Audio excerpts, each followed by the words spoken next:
Hi everyone, my name is Jenny and I am a senior at Brandeis University. I study studio art and art history, and I have recently left the United States and returned home to stay with my parents in Taipei, Taiwan. Um, so today in this video, I would like to share with all of you guys what my studio practice looks like from home. So while I'm at school on campus, I have my own studio space as a part of my studio art curriculum, in which I have been creating large-scale oil paintings. So a lot of those things I have been working on requires a lot of materials and spaces. I need like large wall space, I need like good ventilation, good lighting, and sometimes I use like toxic materials that cannot really be used at home because it's not safe. So after I returned home, I did not want to stop making art. So I have to kind of adapt my studio practice to work with limited resources as well as limited space. So in this video, basically what I will be doing is to share with you guys what are some materials I have been using while I'm home, what are some things I have created, and what you guys can do with limited resources or limited space to make art while you're in quarantine. So I just went upstairs and brought down all my art supplies and the art materials I've been using while I'm home. So for my home studio, all I have space-wise is a tabletop and a chair. So I cannot work on the wall. According to my parents, I cannot work on the floor, and I have to keep my tabletop pretty clean. So a lot of materials I've been using are materials that doesn't necessarily get messy and they're easy to clean up. And most importantly, they're non-toxic. So even if you have like a room with like no window, you can still use it inside. So I would just like to share with you guys quickly what those of materials are. The thing I use most often is watercolors, and this is one of the solid watercolors I have. I feel like watercolors are pretty cheap, like as a paint. They give you like a lot of good saturated colors, and you can create a lot of different texture with them. Like you can make it transparent or you can make it opaque. This is the inner box of watercolor I have. It's just like more colors, and the way you use it is pretty much the same. So another thing I have been using are color pencils, and they're just like regular color pencils I got in a grocery store. They're really cheap and they have like 24 colors. The thing with color pencils is they're just like regular pencils. They're easy to use, easy to clean up, and they go on most paper surfaces. So I use them to color a lot. Another thing I have are oil pastels. So this is the brand I got, and this is how my pastels look like. So I work mainly with oil when I'm on campus, when I'm in school. So I really miss the texture of having like thick oil paints on surfaces. That's why I got them. They're really easy to use, really easy to clean up.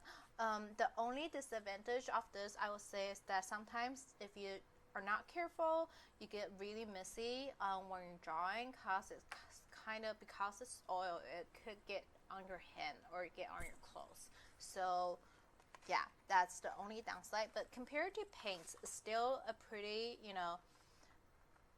good material to use. It's easy to clean up and it's not toxic.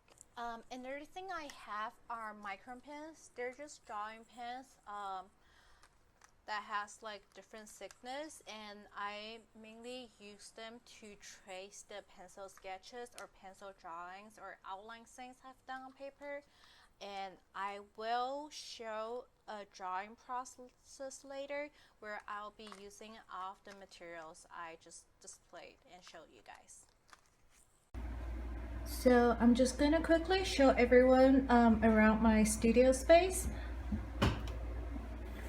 Oops, this is how it looks like. These are all my art supplies. This is my laptop, and this is the tabletop I have to work with.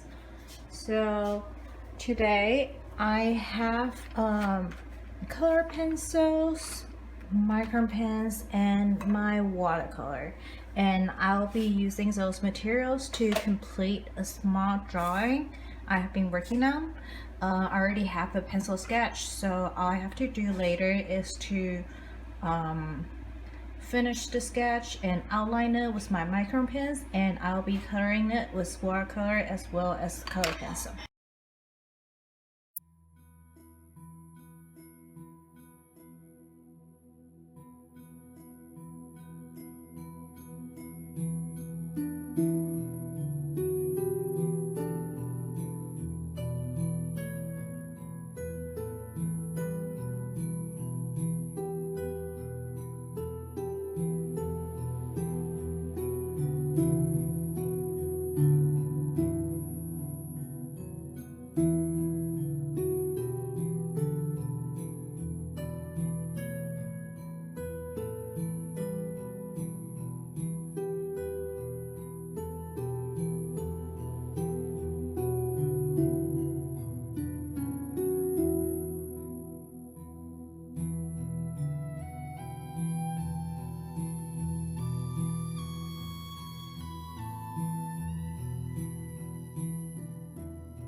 So as you can see, I am finishing up my drawing process, just adding flowers and mountains as the background. I just want to summarize what I've been doing for this drawing. So I have a pencil sketch and I basically traced my sketch with micron pens and then I erased the pencil marks. After erasing the pencil marks, I colored the hair with watercolor as well as the clothes she's wearing, just because with watercolor I can do more surfaces at once. So I don't have to, focus on every single detail like I do with color pencils. But with her face, I kind of want to get all the texture and details, so I decided to use color pencils instead of watercolor. And after finishing the figure, I decided to add some flowers and nice background just to make the painting, I mean the drawing, look more finished.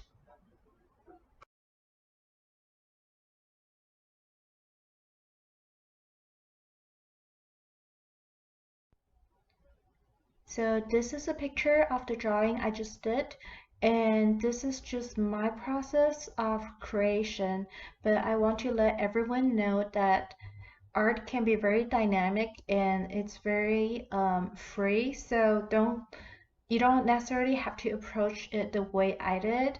And I would really encourage everyone, especially during this time of during quarantine when you have a lot of free time, to experiment with art supplies you have lying around the house. Just play with them and see what they can do on paper.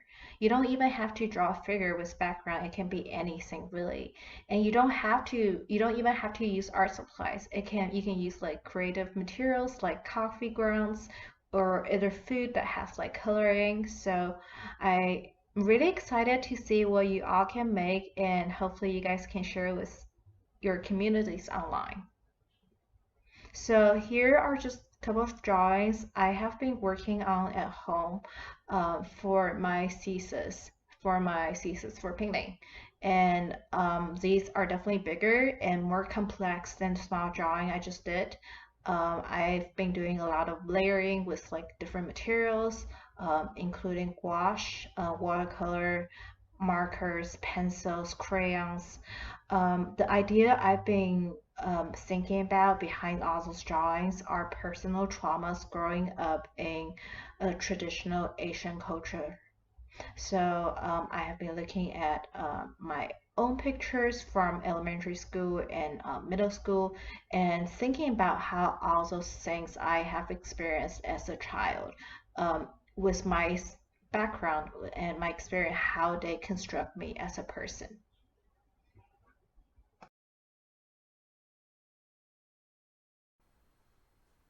Thank you all for watching. I hope you enjoyed the video. I just want to thank everyone on the Living Room Festival team for making this happen. It's been a great honor and pleasure for me to be a part of the festival and to be able to share my drawings and my drawing process with the rest of the community. I hope everyone's staying safe and healthy out there. And if you need anything, please reach out. And we're all going through this together. Hopefully, it will end soon. Meanwhile, I also just want to encourage everyone to keep making art. For me personally, art is a good way to document what's going on around us. It almost functions like a diary. So when I look back, I know I have like physical proof of what's going on. For some other people, it's a good way to de-stress or to relax. So I'm excited to see what you all can do with either art supplies or unconventional materials lying around at your house. And I'm looking forward to see all of you guys sharing those arts with the rest of the community online. Thank you for watching again. Have a good night.